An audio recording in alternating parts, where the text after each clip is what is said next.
is an adult disease, and we must never, never, never let our children catch it.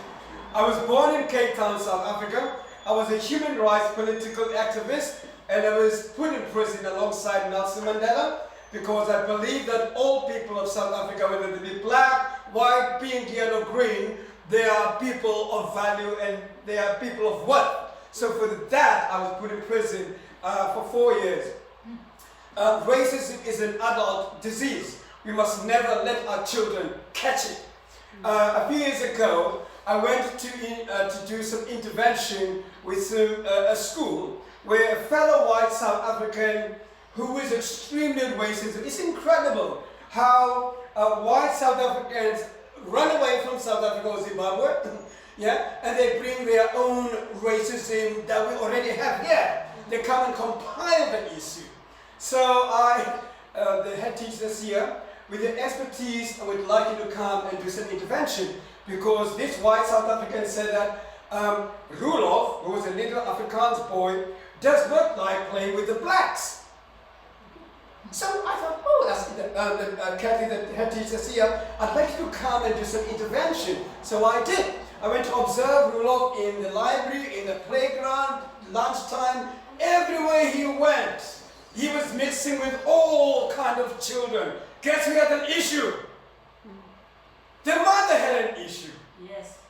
The mother says Rulof does not like playing with blacks. And he was playing with Chinese kids, he was playing with Nigerian kids, pink kids, green kids, yellow kids. Of course, I'm exaggerating to make the point. Racism is an adult disease. We must never let our children catch it. So the white South African came while I was, I finished my assessment, then I was sitting down with the head teacher. And she says, "Sia, what's your take?" And she walked in immediately while I was talking to Kat. She says, "Who's this? Who's this?" And she says, "Don't you?" I looked at her and I was going, "Why are you pointing at me? Yeah, why? Just sit down. Have a seat. Have a seat."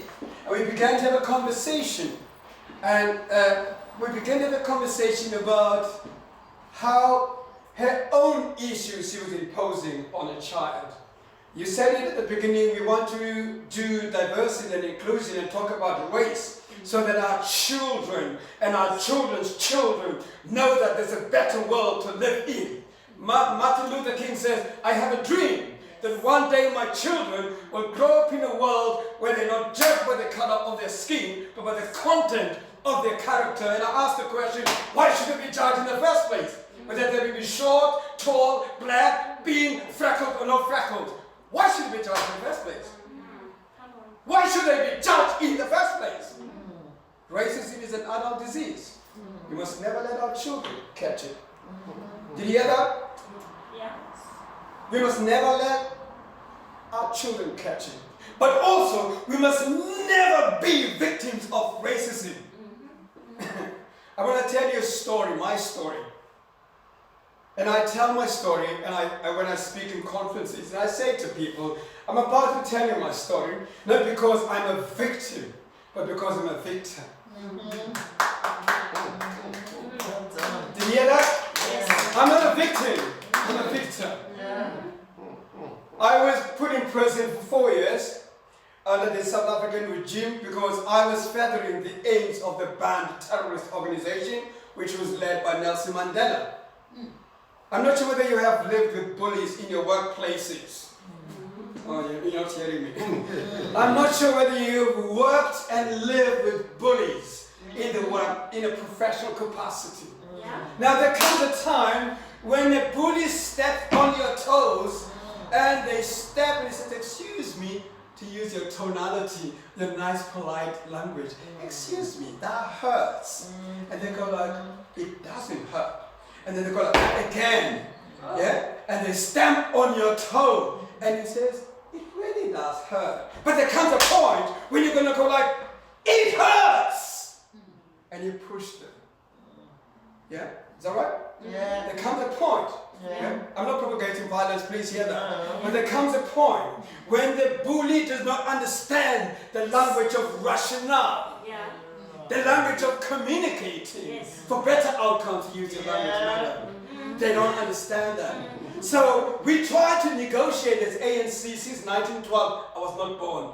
I know I look old, but I was not that. I was not born in 1912. But the ANC was founded in 1912, and they said to the Boers, "We want to negotiate a better outcome for all South Africans."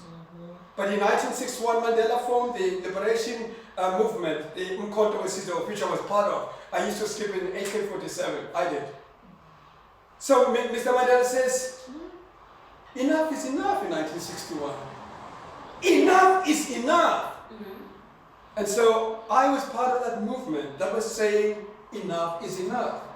Sometimes in a professional capacity, you have to change your tonality, I agree.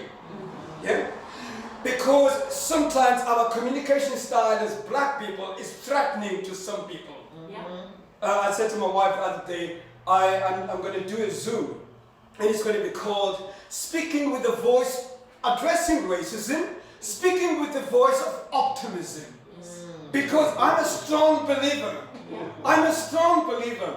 If you want to build bridges with people, don't throw stones at them. Don't throw petrol at them. People, how do you fight fire? Do you fight fire with fire? No. Have you ever seen a fire brigade turning up with a tank full of petrol coming to put out fire? No, it's full of water. Is that right? Yes, it is. So, we don't fight fire with fire. So, in order for us to de-escalate the surge of racism, which our ancestors have experienced for over 600 years. Are you not hearing me? It's not just Floyd. Floyd is the epitome. Yes.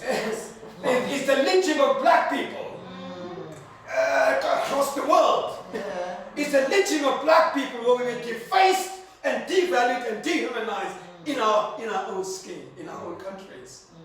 So, at age 17, I was put incarcerated, and I was tortured by the regime.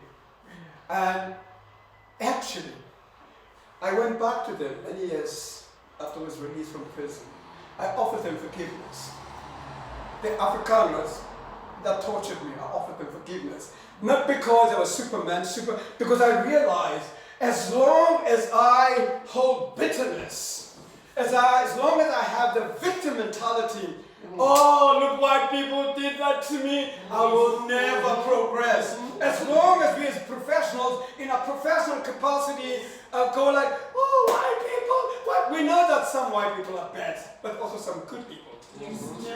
Yeah? Absolutely. Yeah? There's some white people that are good, there's some white people that are bad. There's some black people that are good, there's some black people that are bad. Of course, of course. Are you hearing me? Yeah. So we have to decolonize the mind. Yes. Are you not hearing me? Yeah. You have to decolonize the mind, Malcolm X said. Malcolm X said, Blackman, you are on your own. But we have to take white people with us.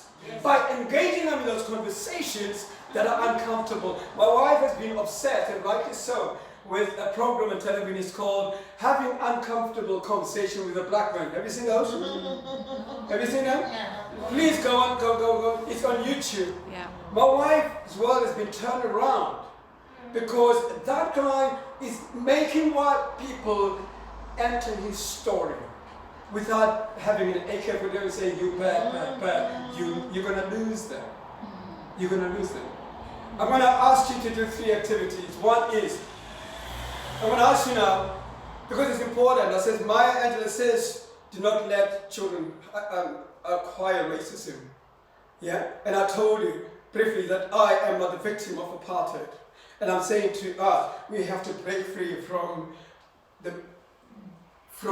we have to decolonize, break free from, white people, that is toxic for us as black people. It's toxic for our soul. It's toxic for our mental health. I do a lot of mental health training. It's toxic for our well-being. Because if you just embrace the victim mentality, we will never be healthy, both emotionally, psychologically, and spiritually. So, It's important that we understand that children don't have to have it, that we don't become victims, that we become victors, but also it's important for us to know this important thing. I'm going to ask you now to engage with me, okay? Right, I'm going to ask you 3 questions, okay? And I'd like you to answer that. Normally I ask people to go in the room, around the room. We're not going to do that because of COVID and share with other people. I'm asking you 3 questions. Who do you think you are? You can talk to me, I don't bite. I'm an African. You're an African. Thank you. Who do you think you are, brother?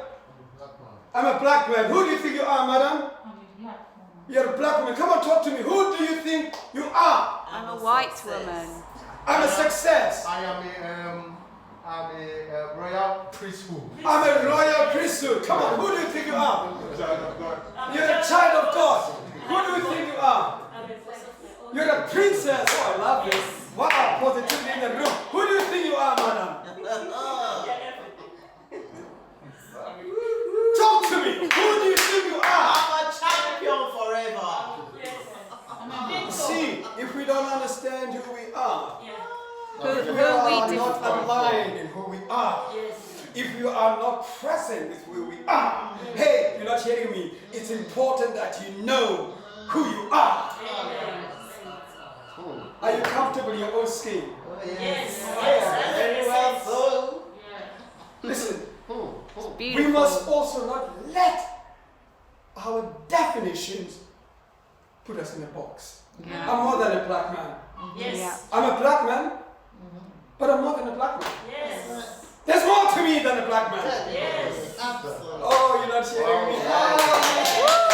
You're not with me. Let me tell you a story. Just to illustrate I'm more than a black man. Many years ago, I was living in Scotland.